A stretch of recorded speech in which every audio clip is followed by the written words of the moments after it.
week 3 of the Advanced Python course, and in this week we'll be going over modules. So Python provides an extensive library of built-in modules that you can use in your programs.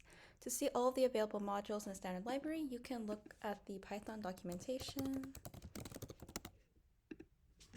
which is at docs.python.org. And if you go down to the global module index, you can get a quick access to all of the modules. So if you click it, there's a list of all of the modules sorted alphabetically. Import modules. So to import a module, at the top of your program, you want to write module and then module underscore name. And you replace this with whichever module you want to import. So let's take the math module, for example. The math module's name is math. So we're going to replace this with math, and this will import the math module for us so we can use its functions and constants. So the math module is a collection of mathematical functions and constants. As you can see here, you can get some more general information about it, and below it, here are some functions which have parameters, and the documentation will let you know how many parameters it requires. For example, ceil requires 1 parameter, comb requires 2 parameters. And if you scroll down to the bottom, there are the constants here, such as pi, e, and so on. And these do not have parameters. So if you type in math.e, it will call the constant e from the math module, and it doesn't print anything, but if you put print around it, it will print out the value that e is equal to. And if you replace e with pi, it will print out it will print out pi for you. On the other hand, if you do a function, for example, we have the ceiling function up here, ceil, which returns the ceiling of x, the smallest integer greater than or equal to x. So for example, if the number is 3.3, it should go up to 4. If the number is 5.6, it will go to 6. Okay, so let's replace pi with ceil. Put the parentheses, and we're going to put the parameter inside. And in this case, we just need 1 parameter. So let's do 3.3, and this should print out 4, which it does. And let's look at another function. There's other functions, and let's do floor, which is the opposite of ceil. And it returns the largest integer less than or equal to x. So the number is 3.3, it should print out 3. The number is 4.5, it should print out 4. Number is 6.7, should print out 6. So let's do 3.3 again. Let's print it, and it gives us, ceil should be changed to floor. Gives us 3. If we change it to 4.6, it will give us 4. And you can find the rest of the math functions and constants here in the documentation if you want to look at the rest of them. And next, let's go back and look at another module. So if we go down to R, there's the random module, which generates pseudo random numbers with various common distributions. So the reason why it's called a pseudo random numbers generator is because it's not truly random, since the numbers are generated by algorithms that use mathematical formulas. So although it's not completely truly random, it is more cost efficient to do it this way, and it works pretty well generally. So first, let's import it. The name of the module is random. So we're going to replace import math with import random. And then let's look at a function that we want to use. So there's a bunch of functions here. Let's use random.randRange, which is here. And as you can see, there's 2 different sets of parameters that you can use. If you just provide 1 parameter, it will automatically take that parameter as the stopping number, If you provide 2 or 3, it will consider the start, stop, or step. And you can read more details about it here. So let's use random.randRange, and this will return a random number from 0 to whatever the parameter number is that you provide. So let's provide 5. And then let's wrap it with a print function. And we're going to get 0, 2, 4, 1, 3, and so on. So it gives you a random number from 0 to 5, not including 5. And there's also the random.randint, in which you have to provide 2 numbers, 2 parameters. If you only provide 1, you will get an error. So let's try that. Random.randint. Let's just provide 5, and this will give us an error since we're missing 1 required positional argument. So let's provide 2. So let's do it from 3 to 7, and this will give us 5, 4, 6, 5, 3, and 7.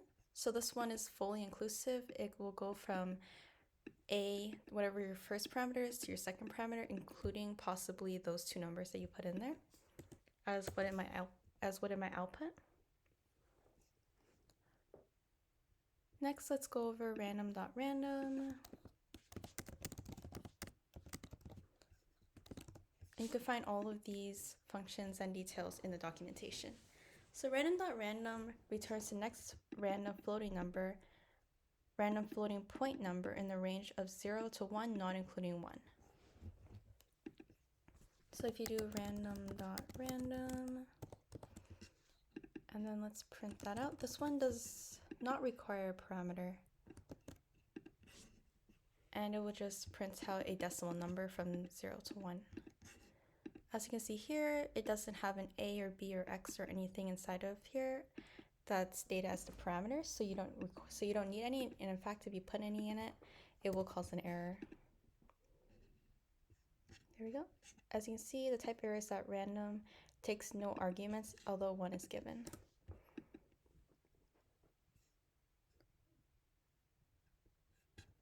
Next, let's go over one more module, the datetime module.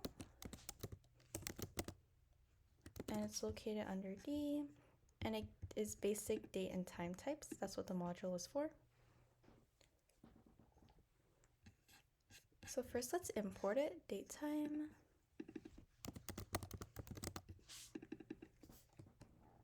So we import datetime, and next what we're going to do is set the date by using datetime.date.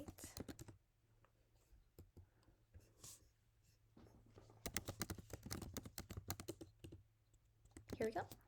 So datetime.date, you provide a year, month, and day, and this will set the date, and you can set it equal to a variable and use it later on, so you can use other functions on it. So let's do that. Datetime.date.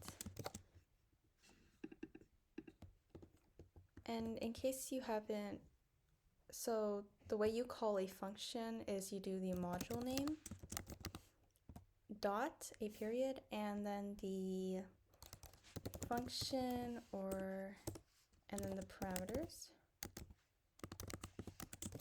Or on the other hand, you can do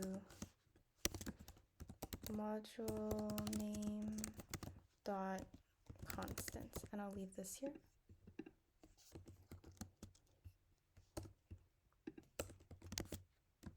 Import module.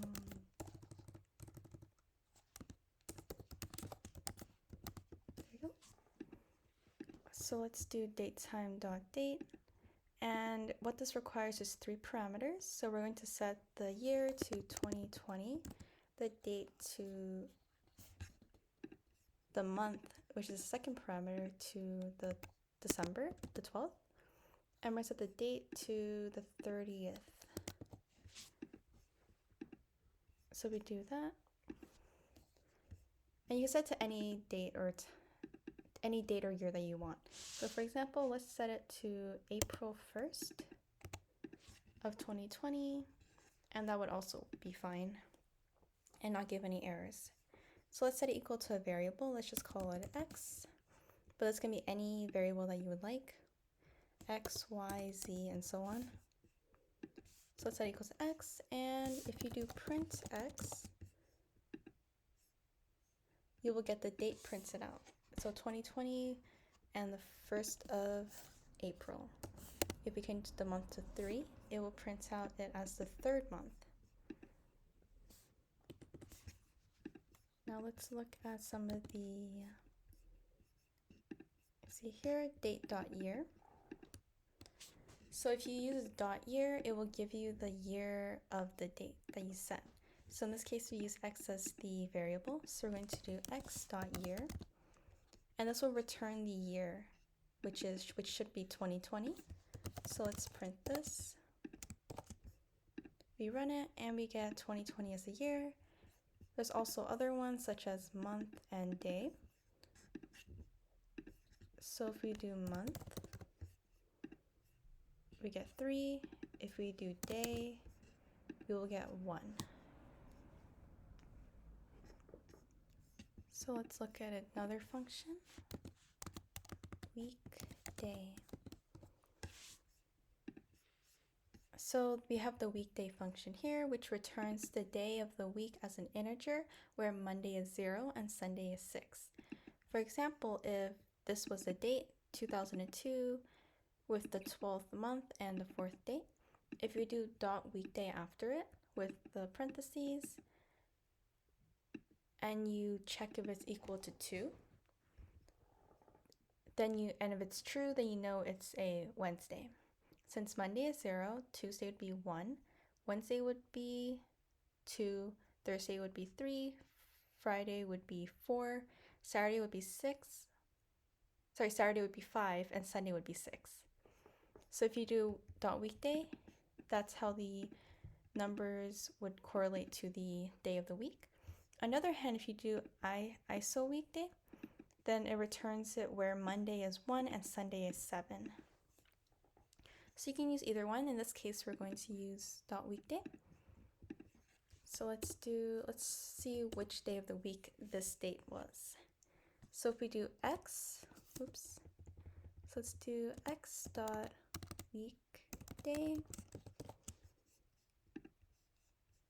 like how it is here.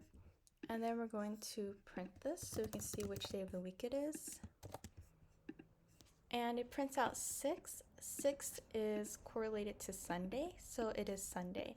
If I change this to 2, it should give me 0 for Monday, and that's what it prints out, okay? So you can find the rest of the documentation here under date time if you would like to see more of the functions or constants. And that is all for this video lesson.